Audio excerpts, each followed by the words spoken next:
Okay people, welcome back to another Fwoosh review. Tonight I'm taking a look at the Hasbro Star Wars Black Series Vintage Carded 40th Anniversary R5-D4. I didn't think I was going to get all that out. Now this is exclusive to Gamestop. I stopped into one, found a bunch of these, decided to grab one. I wasn't too excited about getting it because I have my R5-D4 model kit that does me perfectly fine on the shelf. But curiosity got the best of me. The vintage card is beautiful.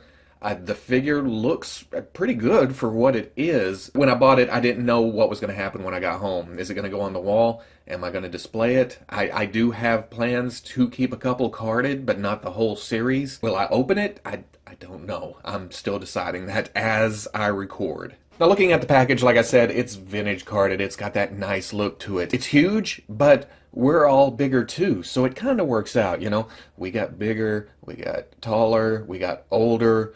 The cards got bigger, the figures got bigger. It's like they're catering to our failing eyesight and reflexes, you know what I mean? Got a bubble on the front, nice graphic, figure plainly shown. You can see them from all angles. That's why I kind of like the old school packaging here.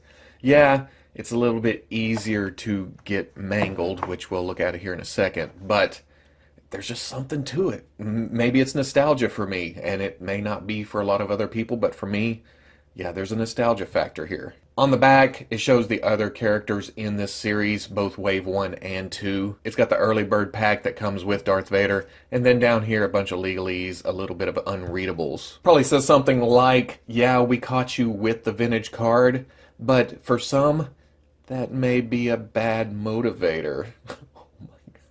I'm sorry. I apologize for that. Like I said about the packaging, I know some people are out, well, I know there's a lot of people out there judging from the Facebook groups that are collecting these carded, and they're looking for minty mint, no bins, no folds, no stickers, which you're going to get one because of the Gamestop sticker here, and clean bubbles. Getting all of that is a crapshoot because, I mean, I guess just the way they ship from the factory, it seems like you're going to get some damage. Not on all of them. I saw one that was pretty nice. I left it because there may be a carded collector come through and want it. I grabbed one that had some damage right here. But the more I look at it, the more I think I don't have, you know, room on the wall. What am I going to do hanging it up? I need to get this open and, you know, see what the actual figure's like. Why am I going towards my wrist? That's stupid. Let's cut these open and see what the figure's like. This is the way the cards look like when I was a kid. I'm not gonna lie, I'm not throwing the packages away, I'm not throwing the card backs away because they're flat. I can stick them somewhere, they won't take up any room. Any more room than some other books or comics or whatever else I have. So I have been keeping the couple that I've gotten packaging. And there you go, all out of the packaging. And it's it's been a long time since I've reviewed something that has not as much articulation as what I'm used to. You know, I'm used to some super articulated, going through all the joints, going through all the accessories, and here I have a droid with, what, 1, 2, 3, 4, 5, 7 or 8 joints. It's a nice change, but a little bit underwhelming. Now, as you can see, the sculpt on here we've seen before. This is mostly the original release of R2-D2. It's the same body, same legs, just new head. And I know droid anatomy is a little bit confusing, but you know what I'm talking about when I say legs, head. Could be arms. I don't know. He's walking on his arms. Third leg, 2 legs. Where am I going with this? I have no clue. But the sculpt itself, not bad.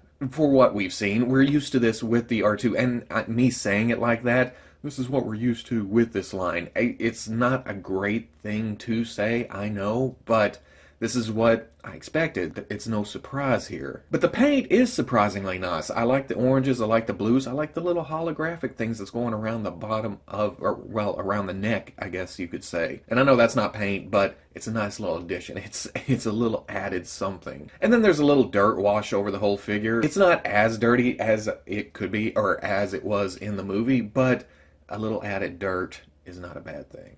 Like I said, this is reused from R2-D2, so same sculpt, same features even. You have the opening doors here and the pop-out tools. Come here, tool. And that just rotates up. Same thing on the other side. You have the other little tool right there. And then for the third leg, It's up in there. You can see the rollers right there. And just like R2-D2, you rotate the head to bring down that leg. I don't like it, you know, in the grand scheme of things, because you get down, you want to do the head, you're going to lose some of the leg. It's nifty, but it's not the most useful thing in the world. Then you rotate it back up into the body and let it click. Now for articulation, swivel in the head, but that affects the third leg. If you want to go this way, you got to rotate all the way around, come back. Got to swivel at the shoulder, hip.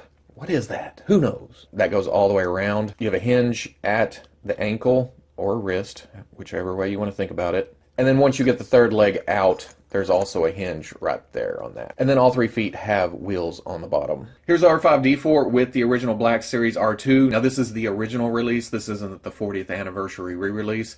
I don't know if there's any differences between the original and the new one, but this is what I got. Now here's the Black Series with the Bandai model kit. You can see the size difference here. The Black Series just comes out small. Here's R5 with the Figure Arts Farm Boy Luke. Again, you can see that smallness to it. Even looking at the card back, the graphic behind the bubble, you can see that R5 is a bigger size compared to Luke. And Figure Arts being what it is, just slightly smaller than the Black Series, this is even worse. I feel like, you know what I mean? Because here's the R5 with the Figure Arts Luke and the Bandai Model Kit R5. The Model Kit R5 just comes across as the right size. I feel like I'm saying the same thing over and over, so I apologize for that, but I just can't reiterate enough how small the Black Series looks. So at the end of the day, if you don't feel like putting a model kit together, this is pretty much your only option for an R5 unit. And really, when it comes down to it, because of this design of the bigger head, I'm almost more tolerant of the smaller body with this character. I don't know, something about the head offsets the smallness of the body. It's really noticeable with R2, and I think it may be that you don't see as much R5 as you do R2. R2 shows up in all the movies against a lot of the characters. We only see R5, Luke kneels down, Uncle Owen looks at him, he rolls a couple of feet, blows up, that's all you see of him. So this is much, much, much, much more passable in the Black Series line. There's a lot less comparison to be made. But if you're doing the 40th line, if you're keeping them all carded, you're putting them all up on the wall, this is a perfectly fine addition to that. And as a loose figure, it's not bad either.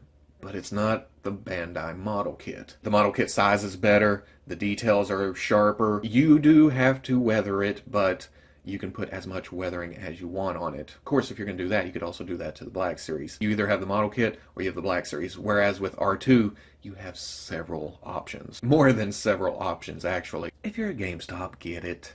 It's not going to hurt anything. So if you like the review, comment, like, subscribe, and I'll catch you on the Fwoosh.